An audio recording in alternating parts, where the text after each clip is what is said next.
위해서 우리는 높은 사람들과 임금들을 위해서 기도하라 했죠.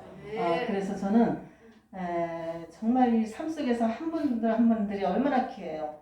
그 자기 삶에 충성을 다하고 충실히 나와 싸움과 이기고 환경과 싸워서 이기고 한계와 싸워서 이겨서 이렇게 극복하는 귀한 아름다운 모습이잖아요. 작품이잖아요. 그죠?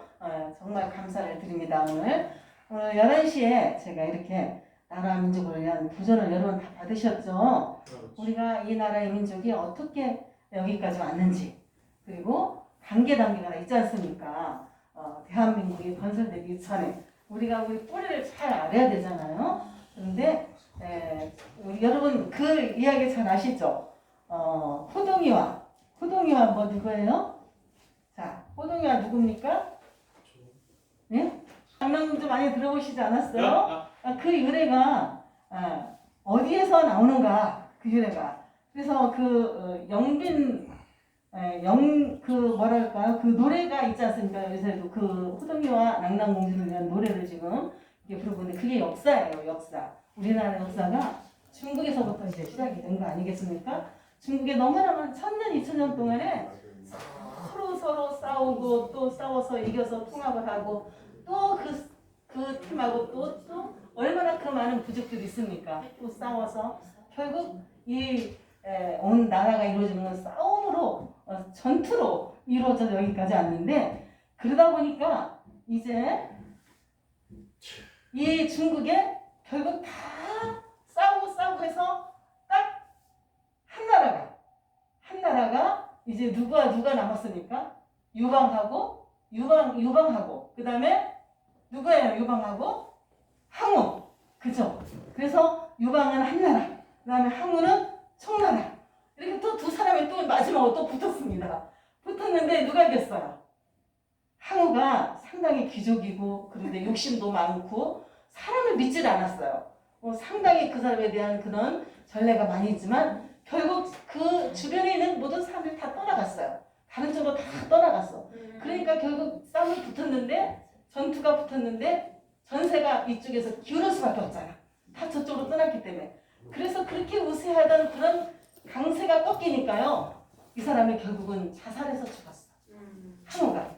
그래서 이제 청나라가 망하고 이제 유방의 한 나라가 이렇게 이제 남았어. 최종적으로 남았는데 보니까 고조선이 아직도 건재하고 이렇게 싸우고 이렇게 해서 여기까지 왔는데 고조선이 아직 건재하고 있거든요. 거기는 우리 지금에 말하면 연병, 길릴 뭐 그쪽에 그 나라 사람들이 이제 한민족 그쪽들이 아직 건재하고 있으니까 거기하고 또 싸움이 또 마지막으로 또 전투가 붙었는데 그때도 유방이 이제 한 나라가 전세가 이제 이제 그쪽에서 이기니까 이쪽에 있는 고조선에 있는 모든 사람들이 흩어져가지고 그때 고구려, 백제, 신라, 그 다음에 낭랑까지 이렇게 이제 그쪽으로 도망와가지고 나라를 세운 거 아닙니까, 여러분? 그렇게 됐죠? 그랬는데 그 중에서도 고구려하고 낭랑이 좀 강세가 있었어요. 강세가 거기서 이제 공주하고 낭랑 공주하고 호동이 왕자 호동이가 나오는 겁니다. 셋째 신무가 셋째 왕이잖아. 고구려의 신무왕이 셋째 왕인데 그 왕이 이제 고구려 왕으로 있을 때에 셋째 아들이 하나밖에는 외아들이 어느 날 이제 어디를 가느냐면 늘 이 낭랑이라는 곳이 상당히 항상 전세가 벌어지면은 그 나라가 이기는 거예요. 우세하는 거예요. 그래서 왜 그런가? 왜 그런가 그랬더니 거기는 큰 북이 쓰고 피리가 있었어요. 항상 적군이 들어오면은 치게 돼 있어. 그 종이 자동으로 치게끔 해놨어요. 그래가지고 미리 준비를 하고 모든 그 군인들이 준비를 하니까 다른 나라들이 쳐들어와도 이길 수밖에 없는 거예요. 그렇게 했었는데 도대체 이걸 어떻게 해야 될까? 항상 이 낭랑이 고구려도 그리고 백제도 위협하고 막 이런 가운데 있었어요. 그래서 백제의 그 왕자가 하루는 이제 사냥을 하고 가요. 그리고 항상 이 낭랑이라는 그 나라를 견제해야 되기 때문에 군인들을 많이 이렇게 훈련을 시켜가지고 이제 어느 산속 깊숙이 들어가 봤어요. 그래서 이제 여기서 그 하다가 보니까 어떻게 이 낭랑이라는 데까지 그 천재성 거기까지 가게 된 거예요. 그걸 모르고 거기까지 갔는데 또 마침 낭랑의 그 왕이 그렇게 산책을 하고 다니다 보니까 어떤 아주 정말 모습이 멋진 그 평민 같지 않은 그런 분이 이렇게 여러 군사를 이끌고 왔으니까 보니까 정말 고구려에 하나밖에 없는 아들이 있다더니 그 혹시 아니냐고 호동 왕자 아니냐고 그러니까 내가 맞다고 그러냐고 그래서 그를 반갑게 이제 낭랑의 서울로 모셨어요. 며칠 동안. 그러다가 거기서 이제 자기 그 딸 하나밖에 없는 낭랑을 갖다가 안락해 준 거예요. 둘이 이제 사랑이 이렇게 싹이 튼 거예요. 어느 날 낭랑이 낭랑 호동 왕자가 이 낭랑을 데리고 고구려 자기 아버지한테 인사를 하러 가요. 인사를 하는데 아버지가 이제 어떻게 하느냐면 어떻게 저분의 딸을 이렇게 같이 혼인을 할 수 있느냐 그렇게 했다가 가만 생각해 보니까 이것도 기회다. 나라를 위한 기회다. 그래서 이렇게 얘기해. 너가 정말 어느 날 불러요. 아들 몰래 불러요. 그래서 내가 정말 우리 왕자랑 결혼하고 싶으냐? 그렇다고. 사랑한다. 그래. 그러면 내가 숙제를 하나 주겠다. 네 나라 가서 북을 갖다가 찢고 피를 갖다가 그 대가리 주둥이를 잘라라. 이렇게 명령을 하는 거예요. 그래서 고민하면서 이제 낭랑 공주가 자기 나라로 왔어요. 그리고 정말 신음을 전폐하고 이걸 어떻게 하는가? 나라의 운명이 잡힌 거잖아. 사랑을 위해서는 이거를 갖다가 잘라야 되는데 나라를 위해서는 절대로 그렇게 하면 안 되는 거잖아요. 이게 나라 역사라니까요, 여러분. 이게 실제 이야기가 아니라 실제 있었던 일 역사예요. 그래서 이제 이 낭랑 공주가 그렇게 신음을 전폐하고 있으니까 아버지가 도대체 네가 왜 그러냐? 많은 의사도 붙여보고 병도 고치려고 애를 썼습니다. 그런데 어느 날 또 고구려에서 자기 아들한테 이 아버지가 신무 아버지가 이제 몰래 얘기해요. 너 정말 결혼하고 싶으냐? 그렇다. 그렇습니다, 아버지. 그러면 편지를 써라. 낭랑한테 편지를 써라. 니네 나라에 있는 북을 갖다 찢고 피리를 갖다가 어떻게 하라? 피를 갖다가 잘라라. 이렇게 편지를 쓰라. 며칠 날까지 이렇게 하시오. 그럼 내가 결혼하겠습니다. 편지를 보냈어요. 그러니까 정말 막 신음 전폐하고 이 낭랑 공주가 그러다가 어느 날 독한 맘을 먹고요. 아무도 몰라.